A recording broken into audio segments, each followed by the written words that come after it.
season, the Knicks had not played a seventh game at Madison Square Garden. In 20 years, they now have done it 2 series in a row, including a victory over the Chicago Bulls 2 weeks ago. Patrick Ewing on the opening tip against Dale Davis.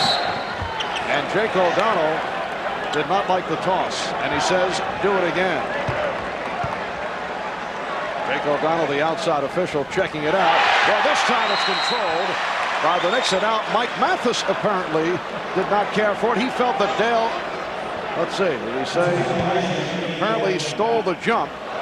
Actually, Patrick Ewing stepped out of the circle and caught the tip, which is illegal. The man jumping up has to go make an attempt, touch the ball, but he cannot catch the tip either by himself or by his opponent.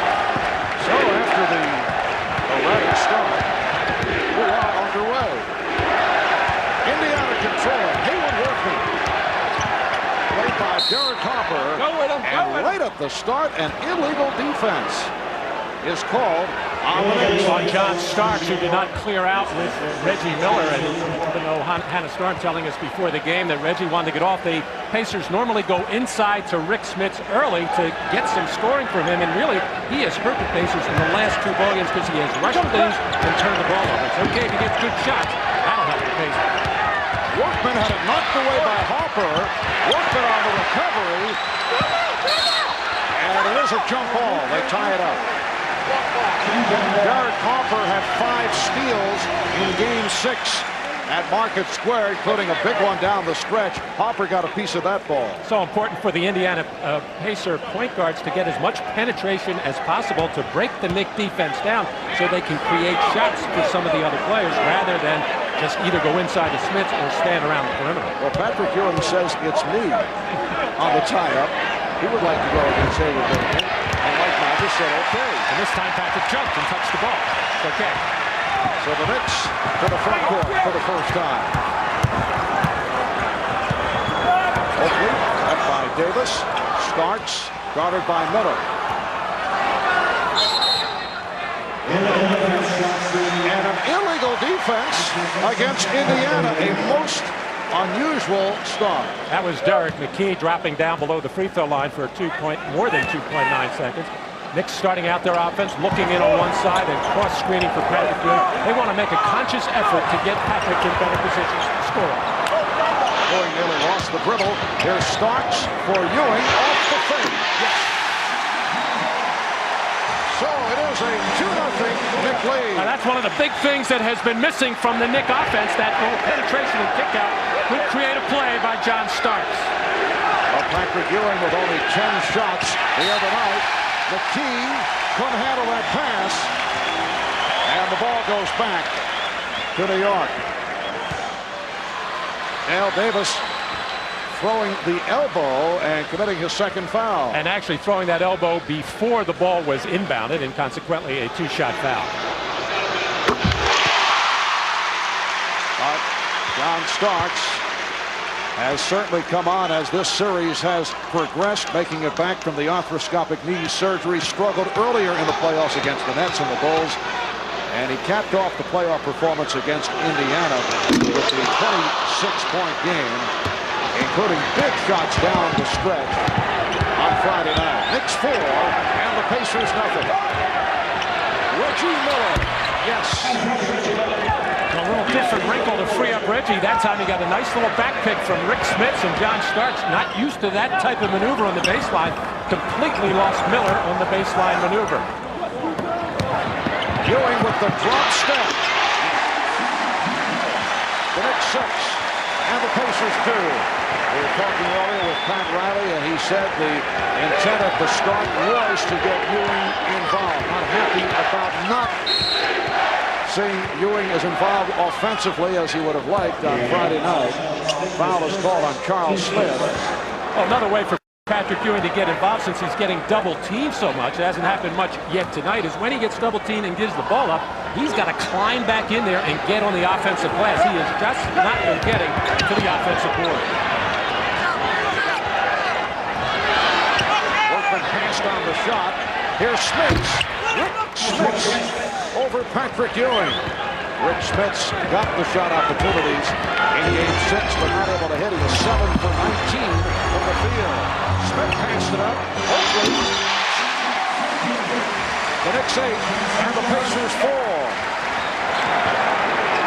2:40 gone by in the first. McKee was fouled. John Starks really has kept himself under control these last few ball games. No matter what happens, missed free throw, foul called on him, turnover, mistake, and he hasn't committed many of those. He is just keeping the poker face and playing basketball, and it's very hard for him, but he's doing it. Yes, he has been under control. Had the magnificent game on Friday night. Also did a nice job defensively on Reggie Miller, who did get going in the fourth quarter. Saved by Starks. And he carried the ball.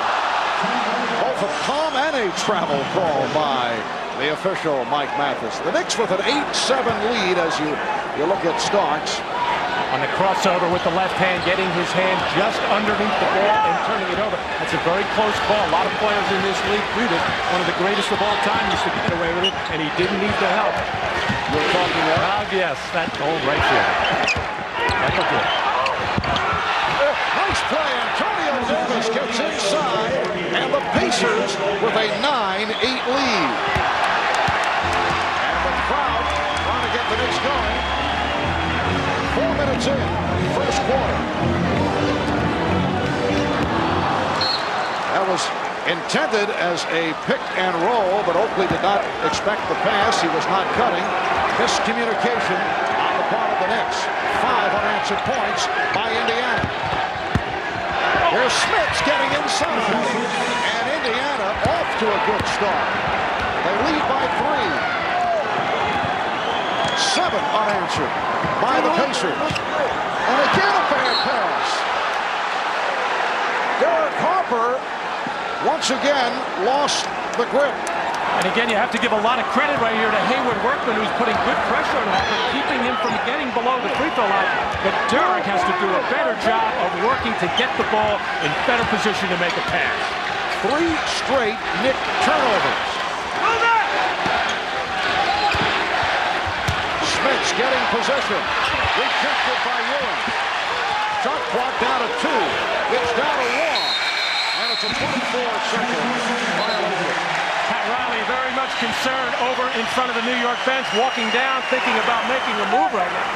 Because the pressure defense of the Pacers so effective on a nice move into the lane by Rick Smits, and Patrick Ewing timing it beautifully to block that hook shot. That is getting up in the air. And again, Workman picks up Harper in the backcourt. Ewing with a nice pass. Derek Harper with his first field goal that ends the 7-0 run by the Pacers. Indiana by 1. Antonio Davis setting a pick. As McKee started his move, he was held by Mason. Timeout call with 6:31 remaining in this first quarter. In Game 5, the Knicks got off to a 15-2 start against the Pacers. Game 6 Friday night, they led 15-4. Larry Brown, understandably concerned about Indiana's slow starts in the playoffs. We talked about it with him prior to the game. We've always been slow starting in the playoffs, it seems like, and we are concerned. I think, you know, we took a lot of pressure off the Knicks in Game 6. I think they had a lot to do with it, with their aggressiveness, but you can't fight uphill all the time. And it's eventually gonna get you, and it grabbed us in Game 6. Even when we rallied and tied it, you have to play perfect when you're catching up. So I think it starts with our guards defensively, just like it started with the Knicks guards, you know, in Game 6. And it also starts with their offense. The Pacers, if they go to Rick Smits and he misses shots or turns the ball over, it generally leads to a fast break for the opponent. But tonight, a good start for Indiana. They're up by 1 with 6:15 remaining in this first quarter. And a foul is called as Ewing received the pass. He was pushed by Smits. And Rick complaining to referee Hugh Evans about the call. They had been pushing and shoving for quite a while there. I assume Hugh Evans was warning them about it. And then finally a little elbow by Patrick Ewing, but the call goes against Smith. Starks with the fake. Starks able to get to it. Ewing finding Oakley. So the Knicks take the lead by 1. The Pacers have changed their double teaming scheme. Now they're coming off the passer. They've done it twice. And Patrick Ewing has found the cutter 2 times for easy laying. Antonio Davis got the step. Antonio Davis with a beautiful move. And the Pacers lead by 1. 5 points for Antonio Davis off the bench. Ewing with the pick. And then gets it back. Rebounded by Mason.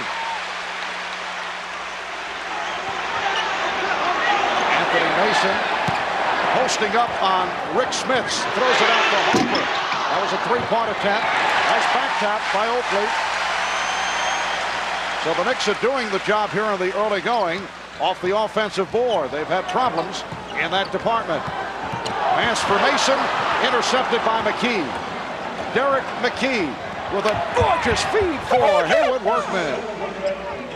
What a pass off the dribble by McKee. Indiana leads 15-12. Well, the Knicks post players are being fronted by the Pacers, and New York's spacing is terrible right now. They've got to raise up above the top of the key so they can throw that lob pass. They double up on Ewing, who gets it back out. Got clock at 4. Harper, rebound Mason. Anthony Mason did a lot of good things the other night in pushing the ball down court. However, he did commit 9 turnovers, and the Knicks would like to be see him a bit more careful with the basketball. Mason with that field goal is first. Smith's trying to come back. Rebounded by Antonio Davis. And knocked out of bounds. He thought he was fouled. LaSalle Thompson, Vern Fleming getting set to check in.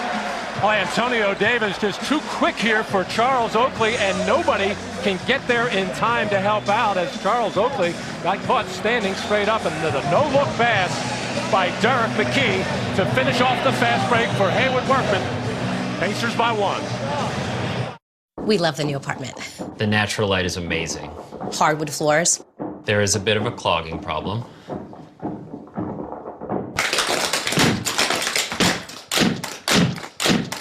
At least Geico makes it easy to bundle our renters and car insurance. Yeah, helping us save even more.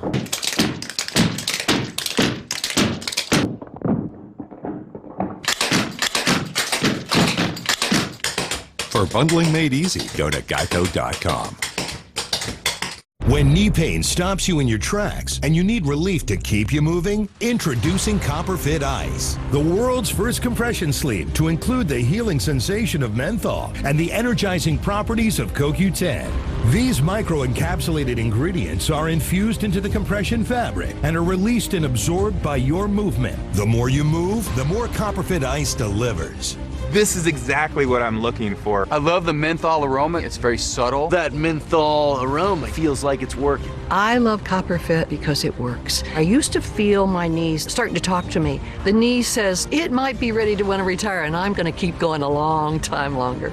Our most advanced copper-infused compression sleeve yet, in a breathable circular knit with more support for all-day comfort and fast recovery and relief of sore muscles and achy joints. I don't work without it. I rely on it. I'm wearing CopperFit knee sleeves because it works for me, and I need that. The cooling sensation of menthol and the energizing properties of CoQ10, activated by motion to keep you in motion. The more I move, it feels better and better. I haven't experienced anything like this. When you put it on, wow, the compression. It's great to find something that actually works. I haven't felt this good in years. You can't ask for anything better than that. The all-new CopperFit Ice, the most comfortable, seamless compression sleeve you will ever wear. Guaranteed, or your money back. Get your CopperFit Ice knee sleeve online now at copperfitice.com or call 1-800-701-8165. Order right now and your shipping is free. You get this one body, you got to take care of it. If something works, it works, and I want to stick with it. Sometimes you come to the conclusion that you just can't work out as much anymore. But if you find the right support, you can continue, and that's what CopperFit has made me realize. Experience the new CopperFit Ice motion-activated compression sleeves. Feel the power of CopperFit. Who's most at risk for coronavirus? People over 65, people with underlying medical conditions like heart disease, chronic lung disease, asthma, diabetes, people undergoing cancer treatment, and people with weakened immune systems. What should you do if you or a loved one is at higher risk? Avoid close contact with people, avoid crowds, stay home if you can, wash your hands frequently, learn more ways to protect yourself and others at coronavirus.gov. Matt, according to a report earlier from CBS Sports, the Los Angeles Clippers offered Pat Riley the head coaching job and a piece of the team. And we asked Pat about it earlier today. First he laughed, and he said, add me to the list. Incidentally, the LA Clippers are denying that report. But from Pat Riley's reaction, when I mentioned it to him, that was the first he had heard about it. Well, I'm sure he's been preoccupied with other things the last few weeks and longer than that. Vern Fleming and LaSalle Thompson have come on for the first time. Vern Fleming had a strong game the other night. Here's Antonio Davis, rebounded by Patrick Ewing. Rick Anthony on the floor for the first time. He replaced Derek Harper. Anthony and Starks in the backcourt. Ewing, Mason, Oakley up front. Charles Oakley. Indiana 15, New York 14 with 3.5 remaining in this opening quarter.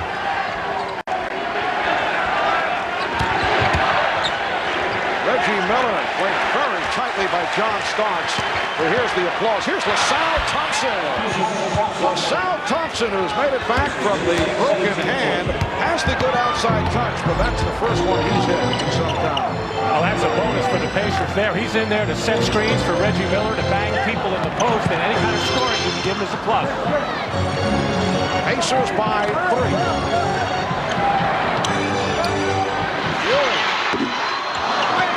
Mason starts for 3. Yes.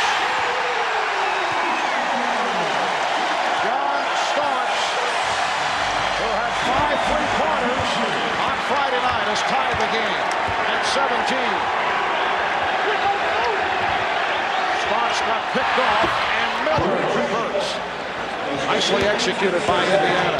And of course, Reggie runs those screens so well, and if you do not get help from the big man guarding the screener, there's just no way that you can stop him from doing that because John Starks is trailing. Steal. Reggie Miller picked it off. Here's Fleming. Pacers lead 19-17. We come up on 2 minutes remaining in the first quarter. The call away from the ball. Thompson involved with Oakley. His call for the foul. That's been pretty much thought by everybody around the Knicks that John Starks is going to have to come up with another big game. This is his first field goal tonight. Has not had many looks. He has now gotten himself up to 13 for 26 in this series from beyond the arc. And you can see how he has turned it up after the quiet time the first 5 games of the series. Sam Mitchell has checked in for Indiana for the first time. Starks got the stop. Starks on the reverse. Rebound Ewing. And the game is tied at 19. John Starks, though, showing that little extra hop, the drive in the legs that we have not seen since the arthroscopic knee surgery. And you can hear the roar from the crowd as he made that explosive move. Traveling violation on Antonio Davis. And the crowd getting all involved as John Starks. This is what they used to see before the knee injury. And just that penetration, even though he didn't make the shot, drew the defense so Ewing could clean up. Starks for 3. Yes. The Knicks 22. The Pacers 19. Well, John Starks has this crowd going. We have approach. 1 minute remaining, first quarter. Starks fighting through the pick and a foul. Antonio Davis lunging out as he set the screen, and he's called for his first. Well, it's really something, Marv, when you got it going at the offensive end right now. It's John Starks and continues to work because you have to against Reggie Miller. Antonio Davis clearly stepping up to knock off John Starks. Pacers continue to pressure the ball as Fleming stays with Anthony. Oakley snapped up by Ewing. Thompson and Vern Fleming fighting for that loose ball. Mitchell for Thompson. Thompson guarded by Ewing. Miller posting up. Reggie Miller with a fadeaway. Rebounded by Sam Mitchell. And knocked out of bounds. Last touch by the Knicks. First time, I think, in this series, Marv, that we have seen Reggie in a dead post-up position. He is 6'7". He's going to be taller than most of the guards he is defended by. He probably should do it more, and he looks pretty good doing it.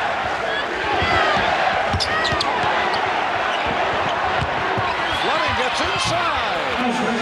Vern Fleming, who loves playing here at Madison Square Garden. A native of New York, attended Monte Cristi High School in Queens, and he's had a very solid series off the bench. Now to 15 seconds in the quarter, 10 on the shot clock. 5 on the 24, Oakley left open. Charles Oakley with his third field goal, he has 6, Knicks by 3. Final seconds of the quarter, Mitchell line drives it. Mitchell drills it, and here is Starks firing it down. That's the end of the first quarter.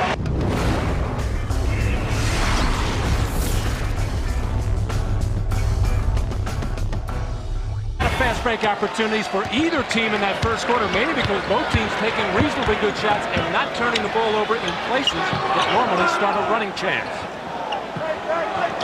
Knicks lead by 1. Here's Starks. And rebounded by Antonio Davis. Byron Scott, who's not played much the last couple of games, had his pass intercepted by Starks. 3 on 2 if they hurry. Anthony for Starks for 3. And the rebound controlled by Antonio Davis. Well, the Knicks again looking to run upon occasion. Very successful with that the other night. Here's Mitchell. Ewing with the rebound. And again the Knicks on the run. Starks decided to pull it up. Charles Smith is back up front with Patrick Ewing, Anthony Mason, Greg Anthony, and John Starks in the backcourt. Mason with the post-up move. The Knicks 26, the Pacers 23. Patrick Ewing just doing a terrific job on both backboards. He had not had an offensive rebound in the last 2 games. He already has 3 in this one. And at the defensive end, challenging shots and rebounding. Antonio Davis fouled. He was double teamed. And he'll be back at the free throw line. Mason called for the foul. And Antonio Davis will go to the line. Well, Reggie Miller had said going into game number 6, we can't go back to the Garden. If we don't get it done at home, we know it's over. I asked Larry Brown about that quote, and because Reggie was trying to get his club revved up for game number 6, hoping to clinch it and advance to the NBA final. And Larry and Reggie kind of pulled back a bit. And Reggie said he actually didn't mean what he said. He said that at the beginning of the series when he said, we want New York. He said, don't take it the wrong way. We just want to play the best team. So Reggie always has these open-ended statements. Get out. Well, it has certainly been a magical season for the Indiana Pacers, trying to advance to the NBA Finals for the first time in the history of the franchise. Last time the Knicks went to the Finals, 1974. So they were beaten by the Los Angeles Lakers off the foot of Sam Mitchell. Knicks last won an NBA title in '73. And the Indiana Pacers won the ABA championship in 1973, knocking off the Kentucky Colonels. Knicks lead 26-24, 2 minutes in. Second quarter. Anthony for three. Ewing with the rebound. It is a different story on the offensive boards for Patrick Ewing here in the first half. I'm sure viewing the videotape of the last two games and the coaching staff of the Knicks pointing out to Patrick, you've got to get on the boards. He has been active. Knicks by 4. Ewing and Smits both go down. And the foul is called on Smits.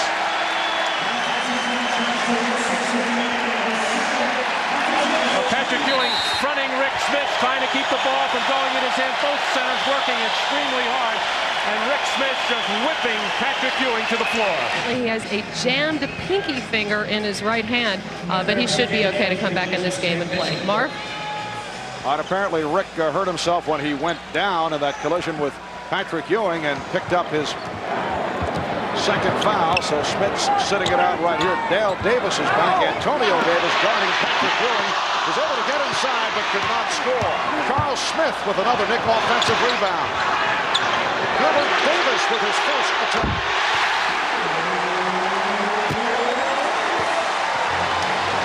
The Knicks, in the category of second chance points, have outscored the Pacers 13-2, and that has been the story in this first half. Knicks lead by 6. Byron Scott on a quick release. He thought he was fouled. Well, he was. Hubert Davis was hanging on to the shirt, actually pulled it out of the pants of Byron Scott. Last set play, the Knicks used Charles Smith to enter the ball to Ewing, the taller player. Better to throw the lob pass in front of him. And a foul on Ewing. Illegal pick called. Patrick Ewing with his first. This was the play. Charles Smith had entered the ball to Patrick Ewing, got the double team. They left Hubert Davis all alone at the top of the key, and he is feeling in good shape about that as he has struggled offensively and defensively at various times throughout this series. And the matchup is Davis against Scott. Davis following him around. Scott working off the pick.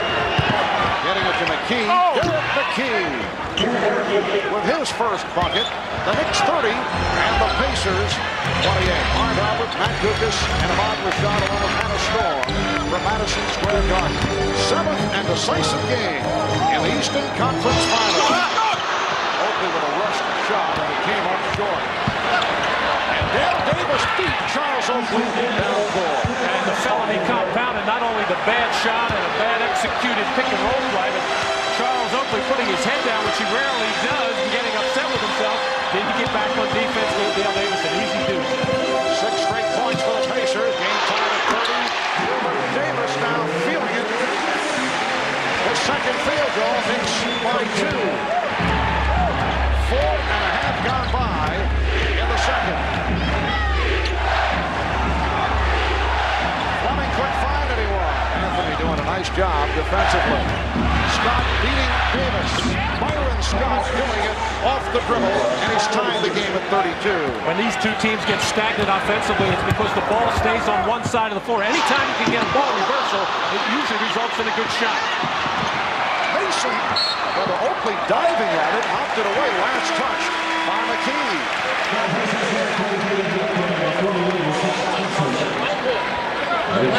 That dive by Oakley is one of those hustle plays that the Knicks and Pat Riley talk about all the time. It saves a possession, gives New York another chance, and Charles Oakley leads New York in that category by a wide margin. And the Knicks, as you see, doing it off the offensive boards. Already 10 rebounds on the offensive end after struggling in 2 previous games. Davis finding Smith. He lost it.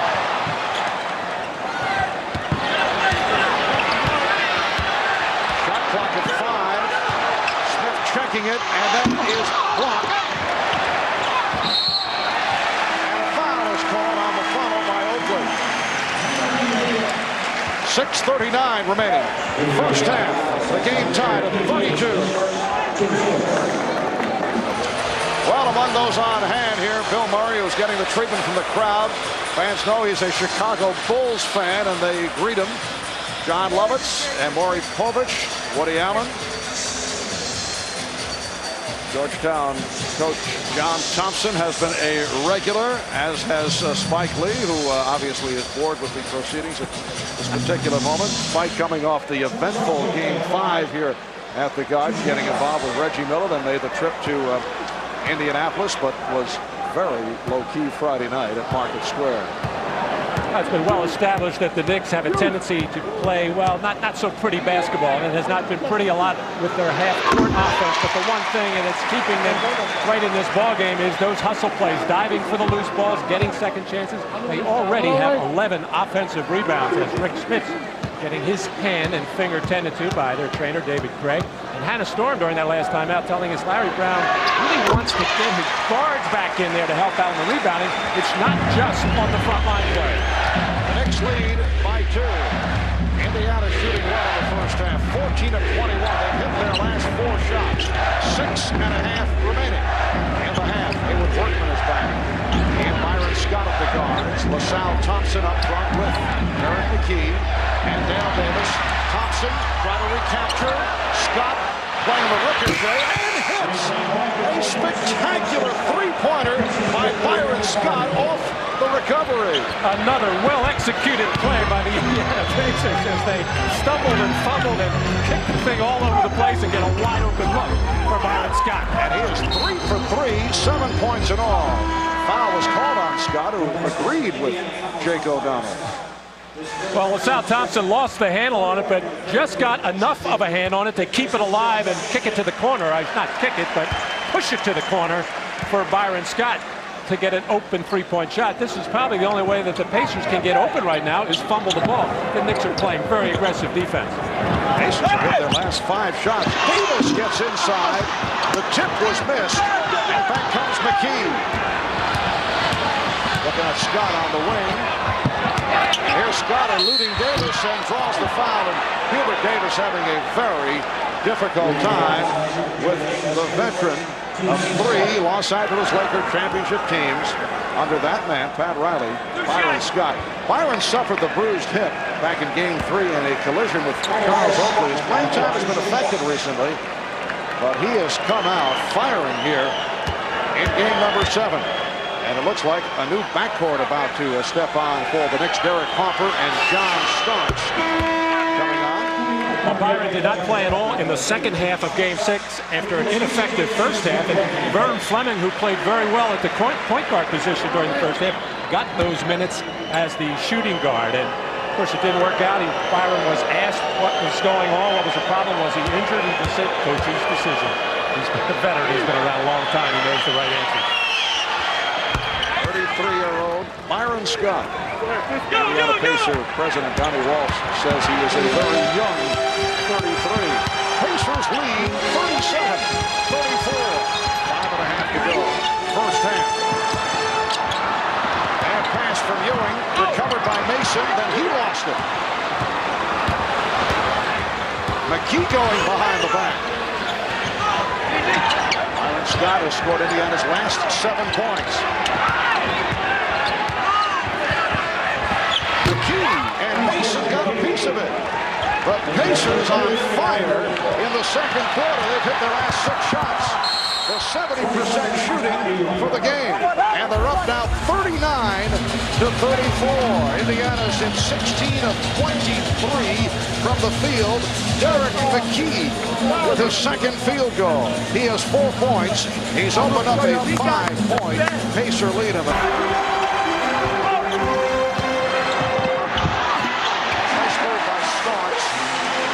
on the reverse to bring the Knicks within 3 points. Well, for some reason, Byron Scott stood straight up defensively. He thought he had some help on the baseline, and John Starks able to get the little reverse. Now Scott guarded by Starks. And Thompson off a double team called for a traveling violation. Well, LaSalle is having his problems handling the basketball right now, as Charles Oakley putting pressure on and knocking it loose. The reason Thompson in the ballgame right now is that Rick Smits having a problem with his hand. 10th turnover for Indiana. Knicks with 9. Starks eluding Thompson, finding Oakley. Ewing missed the tip. Ewing on the follow. Indiana leads by 1. 4:15 remaining. First half. Eric Harper got picked off at midcourt by LaSalle Thompson.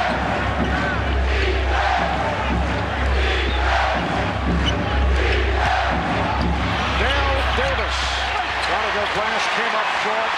Starks had a 3-on-2. Indiana with a good hustle to get back to break up the fast break possibility.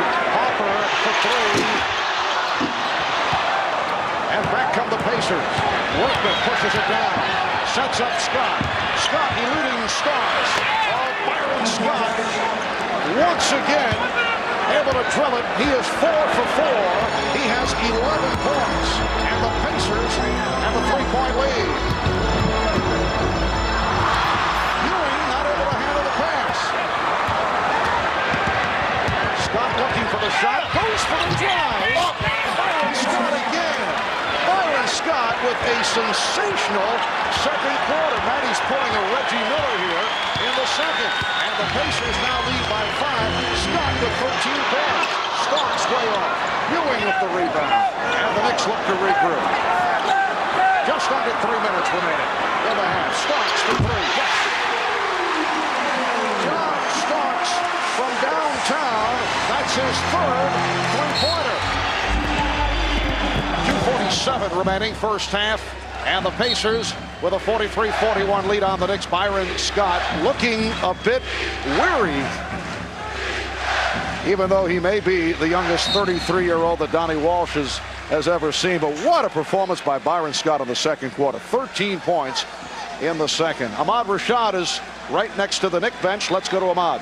All right, Mark, during that last time out, Pat Riley very much concerned with trying to get Patrick Ewing the ball in deep. He hasn't been able to get the ball in deep, so he wants him to come off the pick a little bit wider with a bigger flare to try to get him the ball maybe a little bit further from the basket, but at least a chance to shoot. Marv? All right, Ahmad, the Knicks were having success getting the ball to Patrick Ewing in the early going, but Indiana adjusted well. Here's Miller for 3. Reggie Miller from downtown. He now has 9 points, and the Pacers lead by 5 off the devastating shooting combination here in the second of Reggie Miller and Byron Scott. Offensive foul. It's on Ewing. That is his second. Well, Reggie Miller setting up here after one of the rare offensive rebounds by the Indiana Pacers. The Knicks have had the best of it in that department, but a lot of times, in the case of John Starks, as Tick Harder extremely upset, but that's how a shooter like Reggie can get open. After that offensive rebound, you tend to relax, or after the shot is taken, and that's when a shooter can get open. Biggest lead of the game, Indiana by 5. Nice pick and roll, Antonio Davis had it knocked away. Last touch by Ewing. 12 on the 24. Minute 56 to go in this first half. And McKee will throw in. McKee up front now with Thompson and Antonio Davis. Miller and Fleming at the guard. Miller beats Starks but lost the ball. Couldn't get to it. Starks protecting the dribble. Starks accelerates. Starks pops it out to Ewing. Harper is open. Yes. Indiana by 3. Miller tries to break down. Harper back. Miller not able to hit. He caught the Knicks on the transition but could not convert. Smith right open. Good look from Oakland. And the foul call.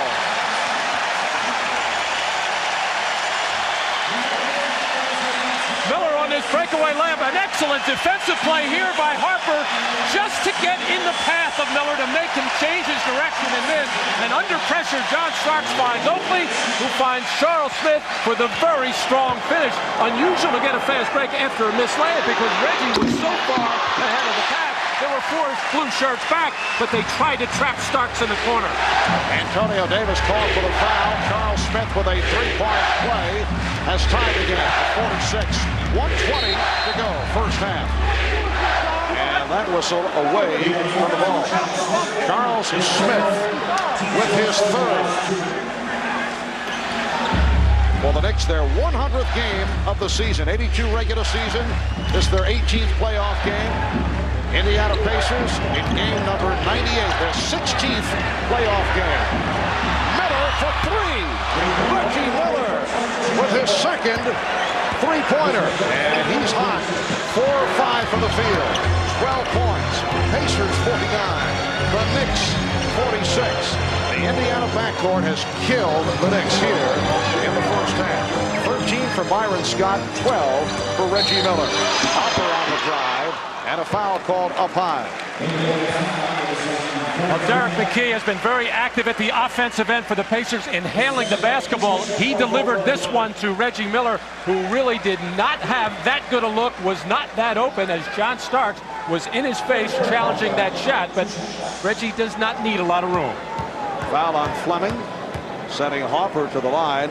Indiana in this first half, 20 out of 30 from the field, 67% shooting, while the Knicks at 19 for 42 at 45%. Sam Mitchell replacing Antonio Davis.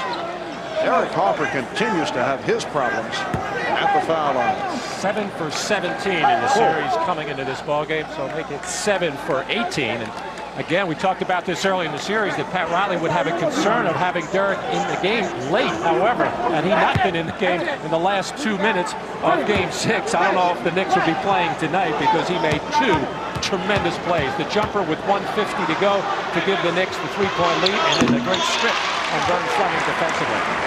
It has been a close first half throughout. Biggest lead for either club, a margin of 5 by the Pacers.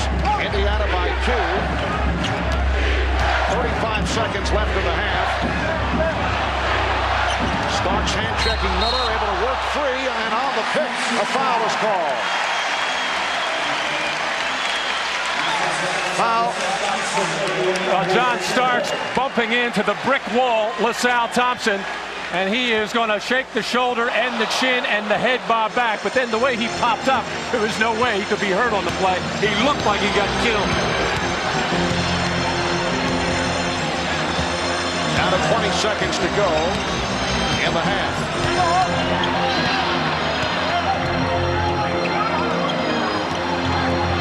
5 on the shot clock. Traveling violation on Mason. And it will be Indiana ball with 9 and 3/10 seconds remaining, but first a 20-second timeout being taken. Greg Anthony is back. Indiana ball as this first half winds down. Bob Costas at the Prudential halftime report just ahead. Miller stepping back, looking for the shot, able to swing away to gold glass. What a move by Reggie Miller as time has run out. The Pacers with a 51-47 lead at halftime.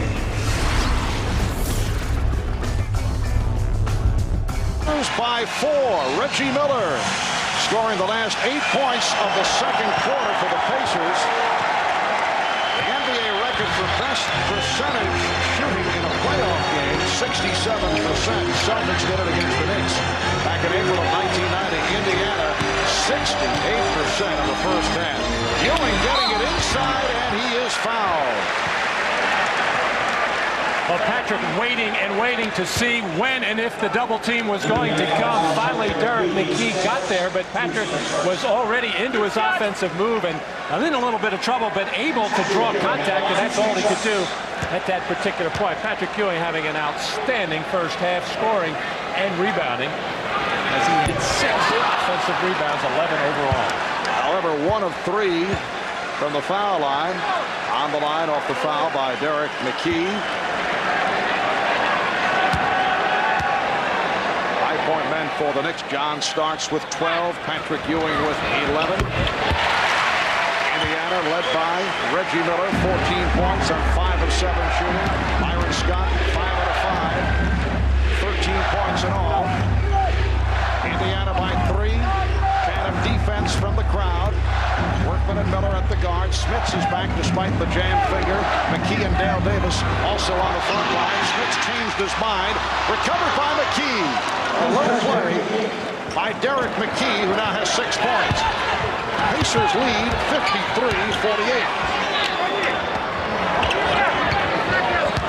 Smith got the step and then rejected. The Knicks maintain possession. They'll have 13 on the 24. It's going to be interesting to watch Reggie Miller and John Starks in this second half. Reggie already lost John on that play. Starks lost the dribble. Recovered by Ewing. Here's Starks. Oakley on the save. Hopper going left, setting up Ewing. And just nicked from behind by Dale Davis to force Patrick to miss that shot off good penetration by Harper. Starks, his second. This is what Larry Brown was talking about to Hannah Storm at halftime, concerned about the penetration of the Knick guards. Derek Harper getting inside. That forces all the defense to come to him and leave those little openings, but Patrick Ewing couldn't finish the playoff. Miller 3 for 3 from the line. Remember, prior to this past Wednesday night here at the Garden, the Knicks had beaten the Pacers 11 in a row, 31 of the last 33 going back to January of 1983, and then Indiana coming up with the win off that fourth quarter rally that was sparked by Reggie Miller. And a very impressive performance by the Pacers here this evening. They now lead by 7. A minute and a half gone by in the third. This is the biggest lead of the game. Starks could not find anyone. Excellent defensive play again by Indiana. Ewing forcing. And it's rebounded by Dale Davis. Good defense, Mark, but too difficult a play to get into against that tough clawing type of defense.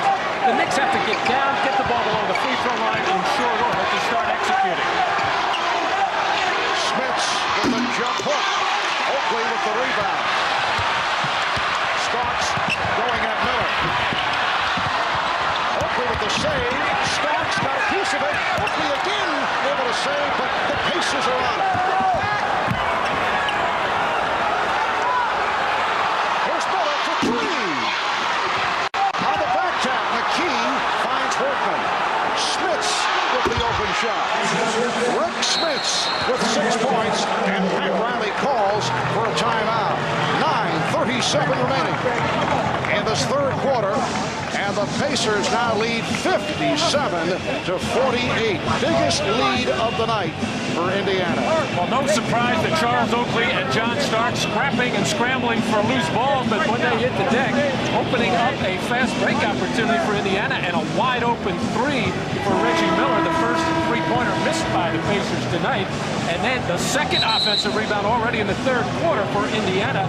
That's the area they were getting killed in the first half by New York. Both teams want their point guards to put as much pressure on each other, but also prevent penetration. Tall order for both offenses. And this capacity crowd encouraging the New York Knicks. The winner here advancing to face the Houston Rockets in the NBA Final, opening at the Summit in Houston on Wednesday. Harper got the step. I think he surprised himself when he got that deep. Rebounded by Smits. The Knicks 0 for 5 here in the third. McKee on a hesitation move, able to hit over Ewing. And the Pacers now lead 59-48 at 8:01 by the Pacers.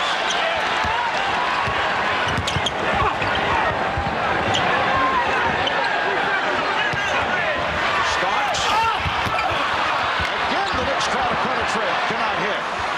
Starks finds Ewing. Lost it. Miller against the back pedaling Harper. Found one of the travel. Wild end-to-end basketball now. And there must be some kind of foreign element on that ball right now. Patrick Ewing can't hold it. Reggie Miller has problems as well. Charles Smith able to spin in to cut it to a 9-point Pacer advantage. Does not like the hand checking from Harper.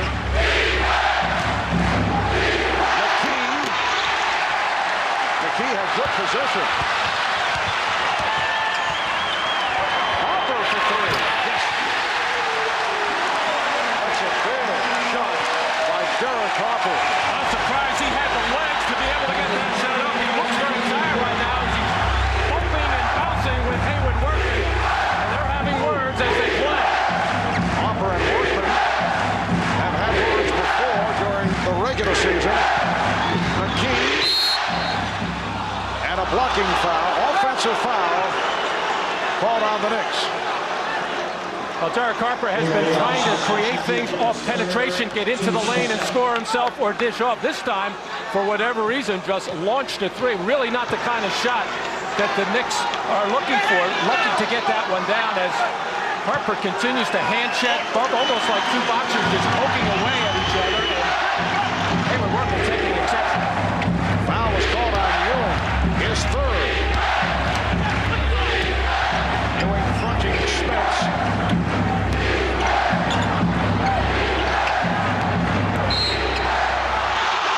The call again. It's against the Knicks. It's on Charles Smith. That is his fourth. Byron Scott now checking in, replacing Reggie Miller. Anthony Mason will come on for Charles Smith. 4 on Smith, who's 2 of 3 from the field. Reggie Miller getting the rest. 16 points for Reggie Miller.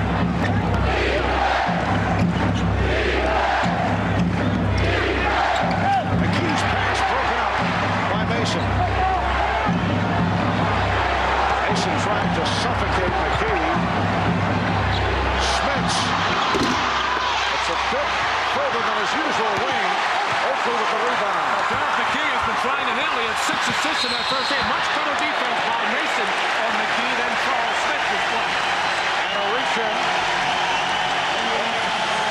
Called on McKee.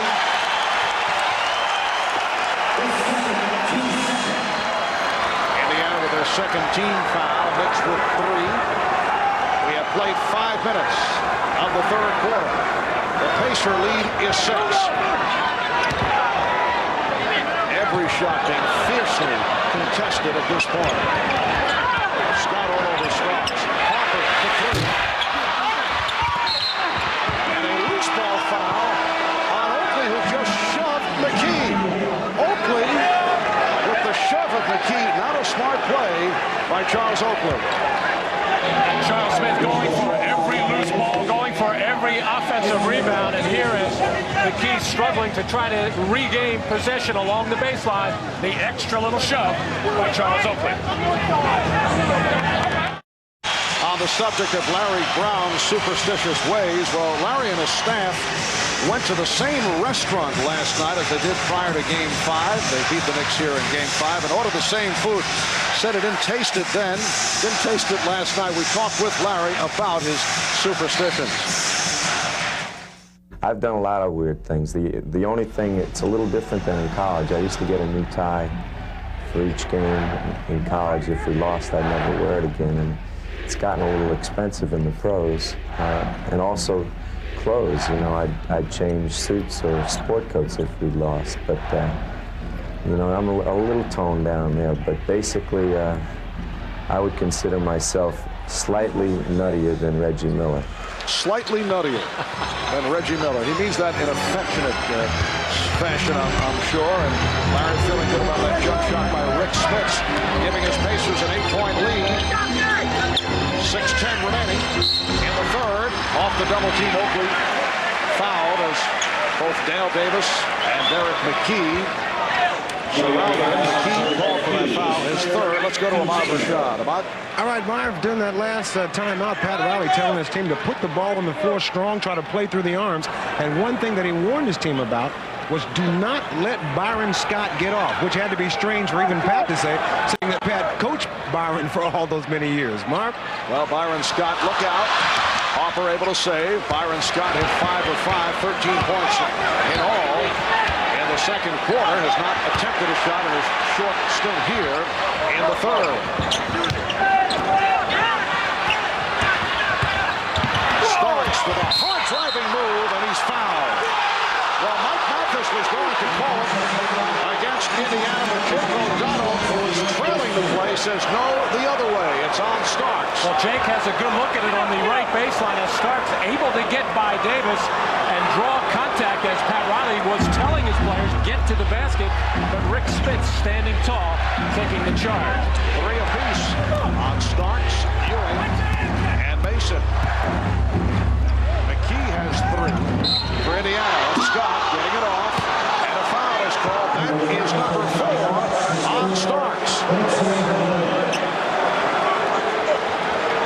And once again, John Starks paying attention to Pat Riley, keeping a close eye on Scott, who was 5 for 5 from the field in the first half. Pat certainly can recognize when Byron has that stroke going, which he certainly did in the first half. Reggie Miller ready to check back in. He came out relatively early in the third period in favor of Scott, I think, for a couple of reasons. Larry Brown wanted to see if Byron still had the hot hand, and I think he wants to jockey back and forth with these two to keep at least Reggie Miller fresh for the stretch run. And Hubert Davis, who had problems once again defensively going up against Byron Scott, has replaced John Starks. Hubert did hit a couple of shots, though. He was 2 for 3 in the first half. Byron Scott signed with the Pacers as a free agent last December.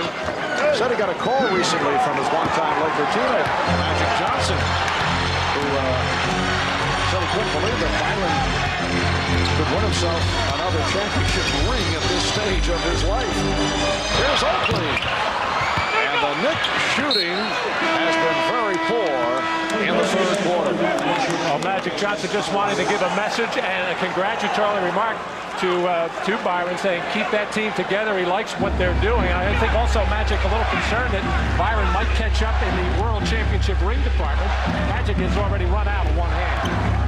The Knicks only 2 of 10 from the field here in the third. They're trailing by 10 points. And McKee's pass went astray. So the Knicks will get it back.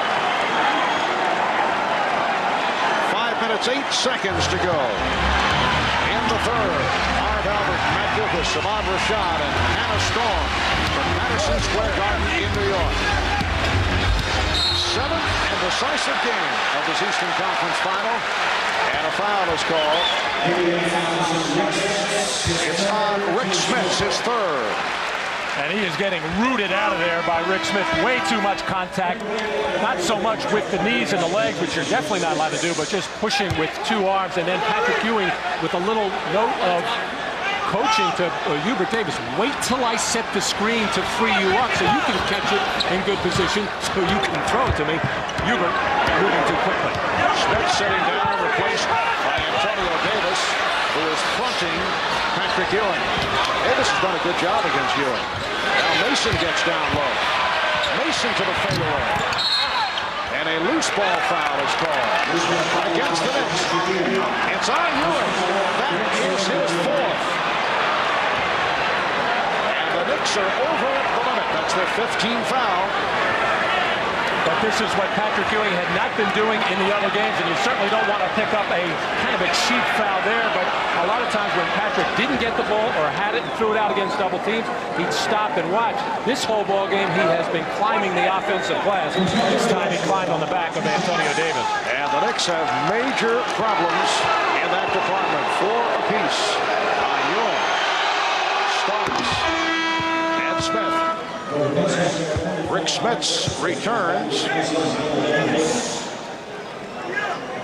Well, Larry Brown sending Smits back in, hoping to pick up yet another foul on Ewing if he remains on the floor, or if the Knicks make a change. Looking for the mismatch against Herb Williams. Right now, Pat Riley is gambling, staying with Ewing with the 4 fouls.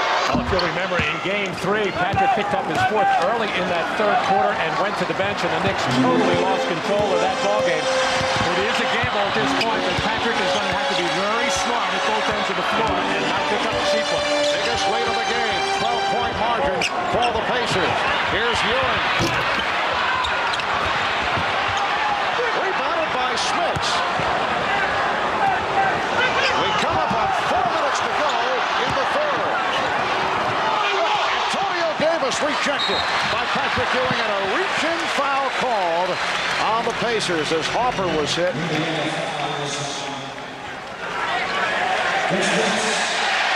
Smits picks up his 4th.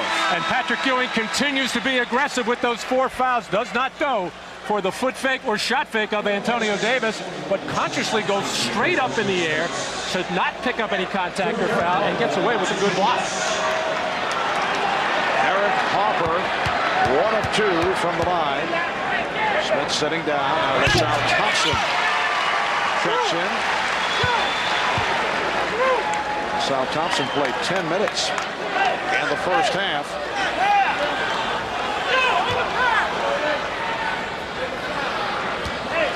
Knick offense here in the 3rd quarter has been limited.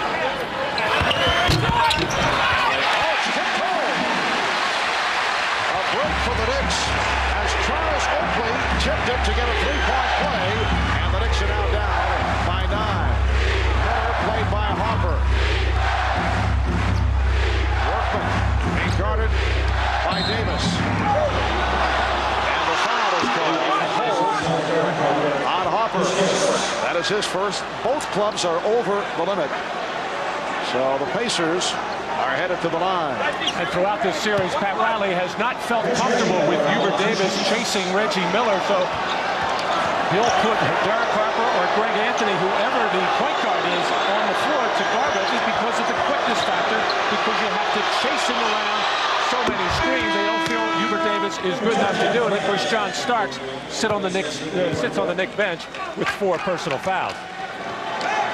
Reggie Miller is now 5 for 5 from the line. He has had another excellent game. Of course, when Reggie has had the big numbers, he has turned it up in the 4th quarter. We still have 3 minutes and 50 seconds to go in the 3rd. Indiana leads by 11. Hopper met on a double team. Frees up Ewing, who finds Oakley. Pacers 67, the Knicks 58. Now Patrick's been sharp all night long on seeing that double team and finding the cutters and finding the spot-ups. Miller with the runner. Ewing with the box out.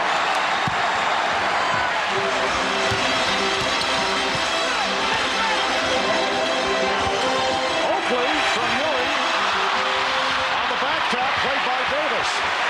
Davis shooting. Rebound Mason. Mason again. A second and 3rd effort by Anthony Mason. And Mike Mathis blowing the whistle. A timeout was called. Pacers were trying to get the attention of the officials, and the timeout was officially called. Well, nothing very pretty, just relentless offensive board work by the whole front line of the Knicks as Ewing, Oakley pounding in there, and Anthony Mason finishing off the play. 3 minutes remaining in the 3rd, and this crowd turned on by the offensive rebounding efforts of Anthony Mason just a moment ago. The Pacer lead is now 7. As Vern Fleming comes out of the backcourt, Fleming checking back in. Fleming and Miller now at the guards. McKee, Antonio Davis, and Dale Davis up front. Here's Miller penetrating, and it's rebounded by Oakley. Hopper on the run, feeding Mason. Oh, good hands by Mason, but could not put it down. It was a tough pass to handle. And back come the Pacers. Antonio Davis called for a foul. He was hoping to collect number 5 on Patrick Ewing. Well, no doubt about this one. Antonio Davis aware of the situation, no question about it, but too easy to call for the officials here as Patrick stood his ground and took it hard from Antonio Davis. One more time. 3rd foul committed by Antonio Davis. Mason set up by Davis. Ewing on the follow. Hubert Davis with a nice lead, and the Knicks have cut it to a 5-point Indiana lead. We come up on 2 minutes remaining in the 3rd, a 9-2 run by the Knicks.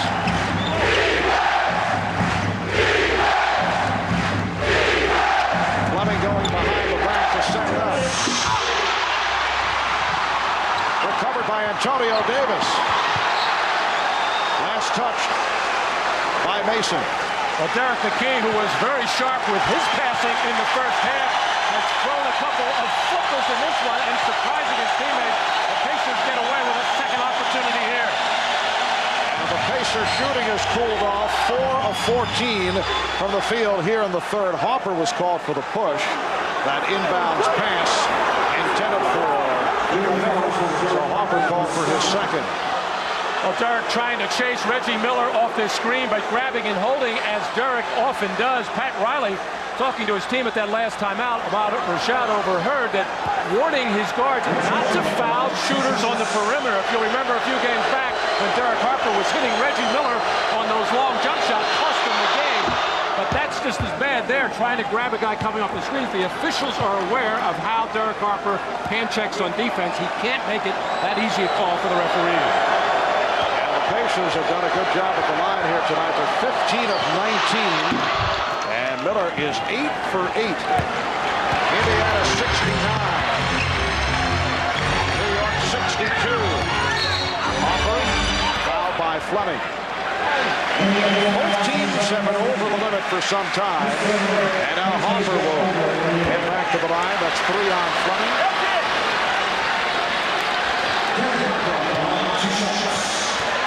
Play there by Derek Harper. Not real pleased with that last call as he grabbed Reggie Miller before the ball was inbounded. I think that time trying to see if he couldn't get a call coming back his way as he dropped his head and shoulders and just barreled into Ver Fleming, and he winds up on the free throw line. Harper now 3 of 5 at the line. Sam Mitchell replacing Derek McKee. McKee leads with 8 points. Brown over there with a rare quiet moment here at Madison Square Garden, making the call. It was either 32 or 42. You hear the 2 at the end of that. It's something for Reggie Miller. Oh, Matt stealing some signs here from the center field seats. Heard that one. Pacers by 5. And a 35 left in the third. Antonio Davis not able to hit. Oakley with the save. Ewing on it. Couldn't handle it. Mason does. Taken down. And Harper comes away with it.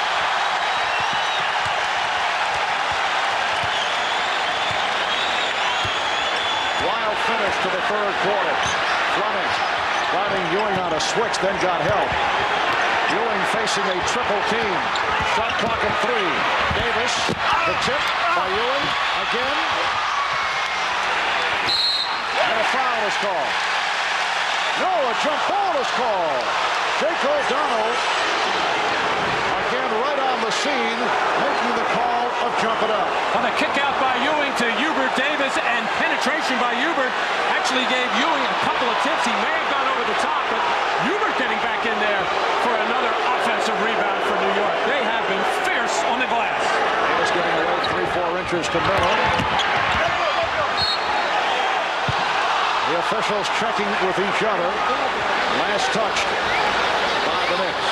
E6 on Patrick Ewing as it went right between the wickets. Well, the one major flaw in his game, Patrick Ewing, very small hands. And you can see the problems he has in handling the ball or losing the ball when he has to handle it.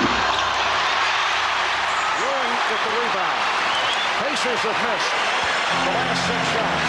40 seconds to go in the third. Indiana by 5. Ewing puts the move on Antonio Davis. Loose. And it comes.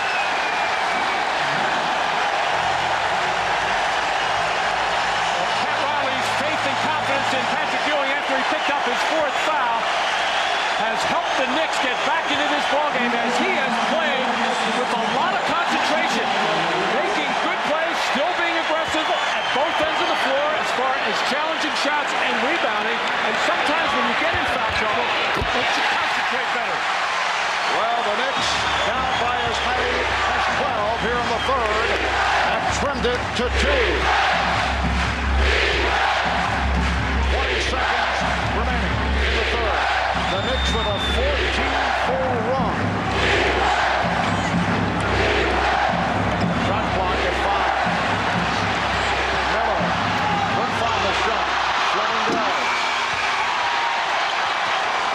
Final seconds and Dale Davis able to stuff.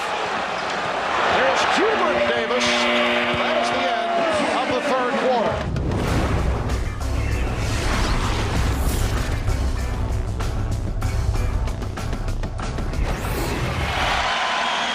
Pacers now lead 71-67 as this fourth quarter gets underway. Marv Albert, Matt Guokas, and Ahmad Rashad with Hannah Storm.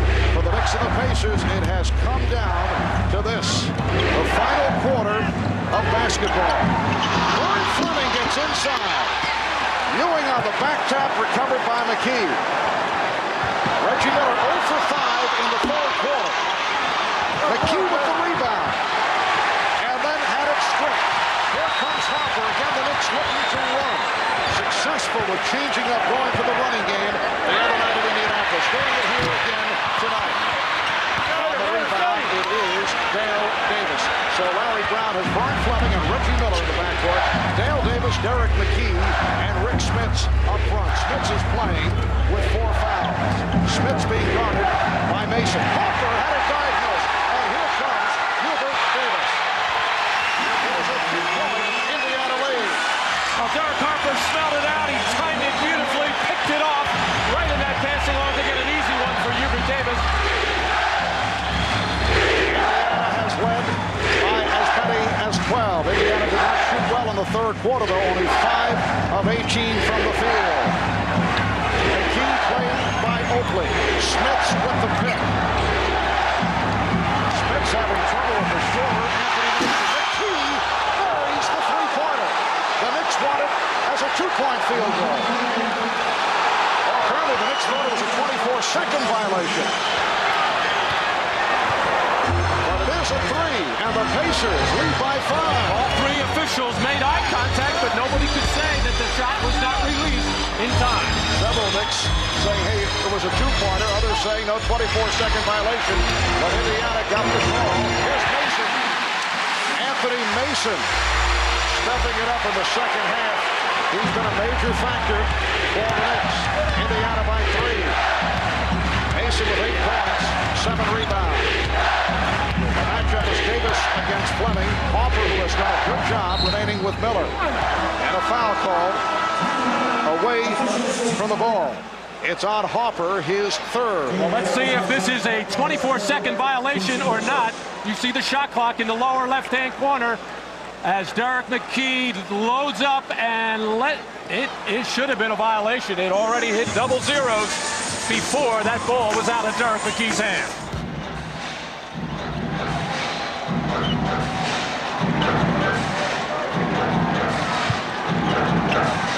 9:50 to go in the fourth. The Pacers with a 74-71 lead on the Knicks. Reggie Miller has missed his last 6 shots. McKee rejected by Ewing.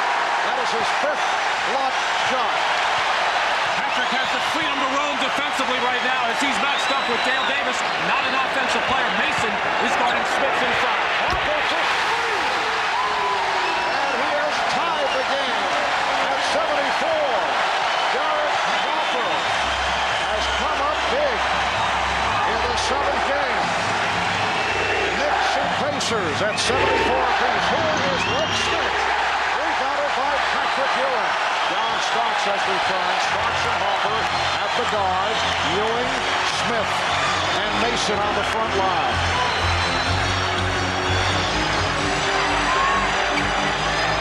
Ewing played by Smits. Hopper for 3. And Smits with the rebound. Good defensive job that time by Smits. Aware now that Patrick is going to the offensive boards every time he kept his body between him and the basket. Workman eluding Hopper. Ewing rebounds and takes it down for Hopper. Another fast break opportunity for the Knicks, who have changed their style the last 2 games. Timeout called by the Pacers. The Knicks lead by 2. On the high screen roll situation, reads his man, going underneath, raises up and knocks down his second 3-pointer of the night. And Patrick Ewing pulling down, rebound number 20, and the long outlet just had enough backspin on it for Derek Harper to catch up to it. 20 rebounds by Ewing, tying his playoff career high.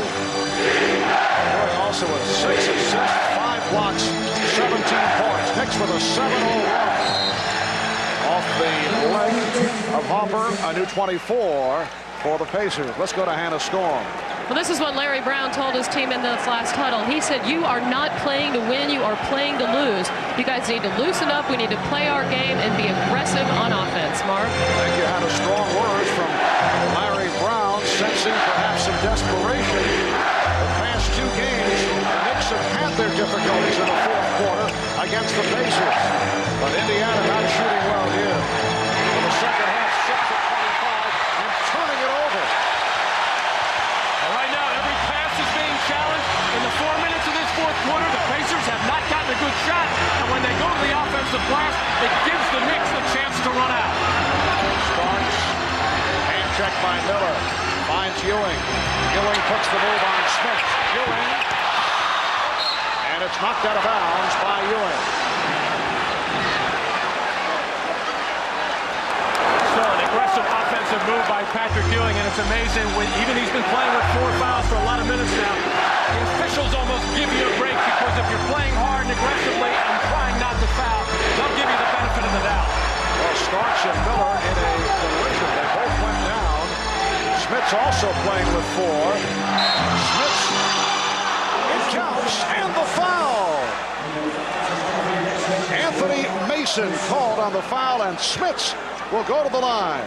Reggie working on the baseline, gets tripped from behind by John Starks and rolled over as Reggie's head hits the deck. Anthony Mason giving up about 6 or 7 inches to Rick Smits there. He is matched up with him to protect Patrick Ewing, to keep from having to guard Smith, and also to enable Patrick to hang around inside, block and change shots and rebounds. That being the case, the Pacers should pull somebody up high to take Patrick above the free throw line. Well, Smith's making his first appearance at the line, not able to give the Pacers the lead. You saw Reggie Miller over at the Indiana bench. He's been replaced by Byron Scott. They know took a shot in the head off that collision. Ewing with a drop step. Yes, and a count. And that is number 5 on Smith.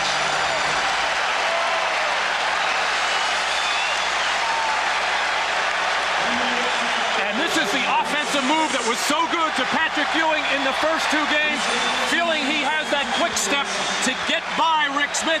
And if that double team does not come down quickly enough, Patrick can not only get that shot off, but draw a foul. Another 3-point play by Ewing. You'll recall Game 7 against the Chicago Bulls 2 weeks ago. Ewing with the silent first half and then came on strong in the second half. He has had a very solid game here tonight. Scott for 3. Ewing was outside defending. It's over the top of the backboard, and the ball will go to New York.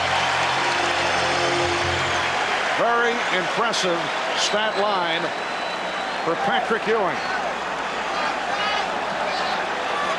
6:45 remaining in the fourth quarter.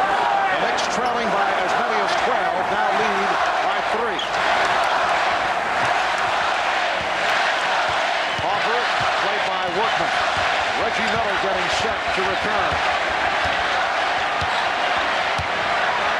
Starks comes off the pick. Mason. The Knicks 81. The Pacers 76. Every time a New York Knicks guard penetrates, something good happens. It draws the defense. They either get a second shot or an easy lay-in like that. Rick Smith with a hard driving move. Knicks wanted an offensive foul. It's a 12-4 run by the Knicks. They're up 81-78.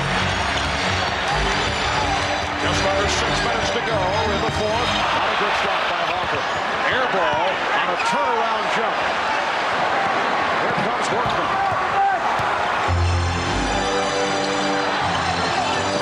Workman played on a switch by Patrick Ewing. Byron Scott, yes. 17 for Scott, and the Knick lead is down to 1. Pat Riley wants to talk it over with 5:36 remaining in the fourth. Right at the start of the playoffs, back page story in the New York Post, Patrick Ewing proclaiming, "We'll win it all." And in This 7th and decisive game, he has come up in very strong fashion. Is he working on defense or what? He's playing everybody, challenging every shot. Ever since 4:39 of the third period, when he picked up his 4th personal foul, he has played some kind of basketball game with some kind of concentration. And the Indiana Pacers, who came out with 68% extraordinary shooting in the first half, were caught by the Knicks after leading by as many as 12. Here's Starks. John Starks taking it right to the basket. And the Knicks lead is now 3 with 5:15 remaining in the fourth. Starks finished off that play, but he was set free on the high screen by Patrick Ewing. Worked and lost it. Harper with another steal. And a foul is called against the Pacers. It's on Dale Davis, his 4th. Well, Derek Harper had 5 steals in Game 5 on Friday night. Just came up with the script right here for Harper, his 3rd steal of this game. Knicks with the ball, 3-point lead. Starks playing with the 4 fouls, as is Ewing. And away from the ball, let's see what the call is here. With Antonio Davis and Patrick Ewing getting involved, could be a double. It is a double foul, so that's number 5 on Ewing. And all precipitated by the aggressive play of Antonio Davis, refusing to give Patrick Ewing that position. He's done that all series, gotten around, fronted, got the hip in on, pushed him out, and it was good aggressive defense by Davis, and Patrick battling there. Very tough call at this particular point by Jake O'Donnell, but the correct one. Antonio Davis with his 4th, Patrick Ewing with number 5, and Pat Riley with no question about leaving Ewing in at this point. He gambled earlier, but now it's the only decision. Ewing handles the pass, facing a double team, finds Mason. Patrick Ewing's passing has been very sound. He's been piling up the assists. 5-point Knick lead. And a foul call on Starks. Patrick Ewing with 7 assists. Starks called for his 5th foul. Again, knowing that he has to keep close eye and hand and body on Reggie Miller, which is the most difficult assignment for John Starks. Both of them have been chasing each other on those baselines. I don't know how they have enough strength to shoot the ball when they get open. And now Mike Mathis calling it an offensive foul on Indiana. Reggie Miller called for his 1st, and that gets Larry Brown going, taking a long walk along the sideline. We come up on 4 minutes to go in the 4th. The Knicks 85 and the Pacers 80. Charles Oakley is back trying to set the pick, and Ewing did not see the pass. And it was not Patrick's fault. Derek Harper letting him know that Patrick was going down the lane, side of the lane, to set a screen. And Derek Harper doesn't know why. I don't know why. He tried to throw the ball there. Mason in a battle with Smith. Miller, 3-pointer. And it looked like Ewing got a piece of it. Patrick Ewing still playing very aggressive defense despite the 5 fouls. Reggie Miller had missed his previous 6 shots. Knicks 85, the Pacers 83. Here is Ewing. And Ewing gets it back. Harper for 3. And a loose ball foul called. It's on the Knicks. It's on Mason. Reggie Miller coming out higher and wider off this pass by Derek McKee. Good pressure by Charles Oakley, and Patrick doing his job, coming out as far as he has to challenge that shot. He may have just ticked the ball. He definitely got part of the hand of Reggie Miller on that shot. Mason is called for his 5th foul. Indiana ball. They are down by only 2. 3:15 remaining in the 4th quarter. Miller lost it. Recovered by Dale Davis. And Harper is on it.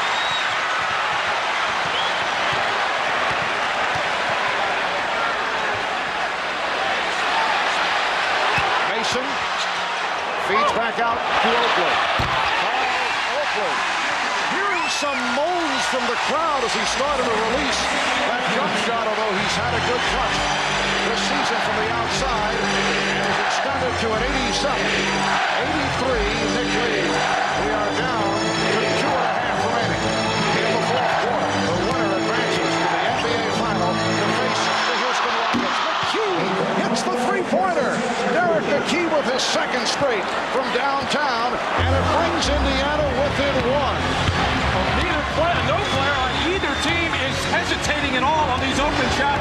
Both teams playing with a lot of confidence. When they get the opening, they're letting it go. They might not ever get another open one. Shot clock at 6. Ewing. Patrick Ewing from way out to get the Knicks in 89.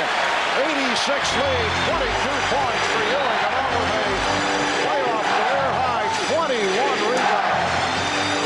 Picks up 3 timeouts left. Indiana 3 and 20. Here's Miller. Yes! Reggie Miller cuts it to a 1-point Nick lead. A minute and 40 to go in the fourth quarter. Mason, Oakley, Ewing up front. Conley Starks at the guards. Oakley passed up the shot this time, and we got a traveling violation call on Charles Oakley. And the Knicks take a timeout. A minute, 26 remaining in the fourth. Knicks lead by 1. The Knicks clinging to a 1-point lead. Timeouts remaining. The Knicks with 14 fouls. Indiana with 1 foul to give. This has certainly been an unpredictable series containing a number of bizarre elements. A little bit of everything, dramatic shifts in momentum, record-shattering, low-scoring game by the Knicks. That extraordinary fourth quarter performance by Reggie Miller, a little celebrity trash-talking episode, plus players and coaches on the Knicks complaining about criticism by media and fans. And it comes down to a terrific 7th and final game. A minute and 20 remaining as Workman sets up against Harper. Smith and Ewing each with 5. Smith's able to get in, but could not hit. Rick Smith with a beautiful move, but could not score. And the Knicks take possession as we come up on 1 minute remaining in the fourth. Ewing with 7 on the shot clock. Who will take the shot? Starks goes for 3. Air ball. 24-second violation. Well, John Starks saying a hit on the elbow, but terrible spacing that time by the Knicks as Patrick Ewing just able to get rid of that ball in time that nobody could swing the ball to on the other side of the floor. Charles Oakley buried himself in the left corner. Well, the Pacers had an opportunity. Smith did not put it down. The Knicks with a chance could not find the shot. Knicks by 1. 40 seconds to go in the fourth. The winner goes to the NBA Finals. Beautiful pass. Ewing tried to block it, but Dale Davis put it down, and Indiana leads by 1. Well, earlier in the half, Derek McKee raising up in the corner with the shot clock at 1, and this ball is not going to get out of his hands before that shot clock hits the double zeros, and that was a big 3 points for the Indiana Pacers. Yes, a critical call when you look back at a 1-point game at this juncture. Pacers by 1, 34 seconds left, and Charles Oakley will throw it in. The Knicks do have the full 24. And the Pacers are expecting some kind of pick-and-roll play here between Starks and Ewing. Ewing with the pick. Here's Starks.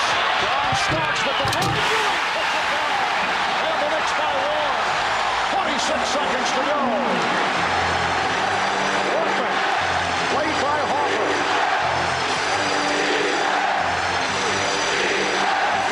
Down to 15 seconds. 1 second difference with the 24. Indiana playing the clock. Here's Miller. Off the mark. Last cut by the Pacers. With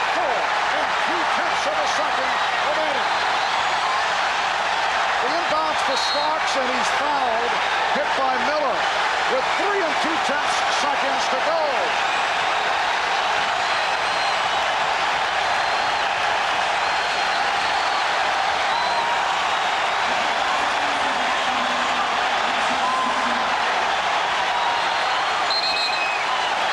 The Knicks celebrating, but still 3 2/10 seconds remaining.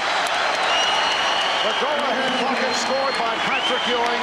Reggie Miller with the air ball. And I believe there is some confusion here as to whether or not Indiana is over the limit, or do they call it a flagrant? A hard foul by Reggie Miller, and it has been called, we're told, a flagrant foul, and Larry Brown is very upset. Flagrant foul on Miller. An enormous call here in the final seconds, and Starks not able to hit. Here's another look at it. With just 4 seconds to go in the fourth quarter, Reggie Miller coming over to try to just take the intentional foul. And the ruling of the official felt that maybe a puncher hit to the head was called there. Very unusual call at this point. And the big factor here is the Knicks get the ball back. Reggie coming in again to take his foul, pushing up in the head area. Indiana expected pick and roll, but they expected it to go to the middle of the floor. The Knicks changed up. Starks took it on the baseline side. Penetration by New York, and the 28th offensive rebound. All right, here's the inbound as Indiana must foul, and they do with 2 6/10 seconds remaining. Reggie Miller 2 for 10 in the second half, so a different story here tonight for Reggie. And the big show there by Charles Oakley, who got burned on the play before on the Dale Davis dunk. This time the show up forced the poor shot by Reggie Miller. And now the Pacers are over the limit. So Starks to the line. 2 8/10 seconds remaining. The clock readjusted. The Knicks lead 92-90. John Starks 2 of 4 at the line. With 16 minutes remaining in the game, Indiana had a 12-point lead. They were in front 65-53. And John has to be careful here from the Knicks' perspective, turning around and saying something to Hayward Workman after he made that free throw. You do not want to pick up a technical at this point. Indiana has 2 and a 20 remaining. It's 1 timeout left. Knicks by 4. Pacers take a timeout. Of course, Pat Riley talking to his team about the importance of holding Reggie Miller down, and they did it in this ballgame. Eric McKee getting set to throw in. The Knicks with 28 offensive rebounds. The NBA playoff record, 30. That also a key factor. The Knicks by 4. 2 8/10 seconds to go. And here's Workman for the three-point shot. The New York Knicks get into the NBA Finals.